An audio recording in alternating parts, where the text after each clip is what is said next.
Actually, according to Swami Vivekananda,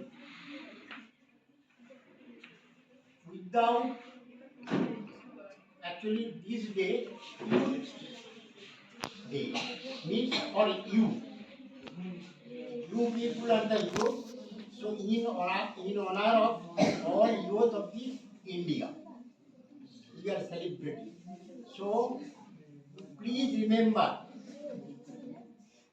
why we are celebrating you people, because you have to contribute to the society for the development, and development is not possible without research, and research means research মানে আবার খুঁজে দেখে আমাদের কাছে আছে, আবার তাকে search করে পুনরায় সার্চ করে কি উন্নত করা যায়, চিন্তা ভাবনাটাকে আমরা ম্যাটেরিয়ালাইজ করে যেটা সমাজের পক্ষে ভালো, যেটা তুমি করছো সেটা সমাজের জন্য, সমাজে যারা বেঁচে আছে বা যারা তোমার এই ইনোভেশনটাকে ইউজ করবে তারা যেন সেখান থেকে কিছু উপকৃত হয়, তাই না?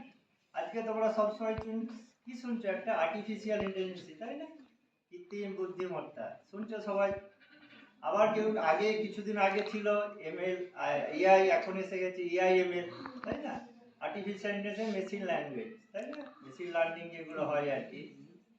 আমরা সবাই ভাবছি হয়তো আর্টিফিশিয়াল ইন্টেলিজেন্স আসার জন্য আমাদের সব কিছু মনে হয়, আমাদের যে জাগতিক চিন্তা ভাবনা, আমাদের যে নিজস্ব চিন্তা ভাবনা আছে সেগুলো মনে হয় বন্ধ হয়ে যাবে। এটা কিন্তু সম্পূর্ণভাবে ভুল চিন্তা ভাবনা। কখনো আর্টিফিশিয়াল ইন্টেলিজেন্স আসার জন্য তোমাদের পড়াশোনার মনে হয় অনেক ক্ষতি হবে, চাকরি বাকরিতেও অনেক ক্ষতি হচ্ছে, এটা কিন্তু সম্পূর্ণ হচ্ছে।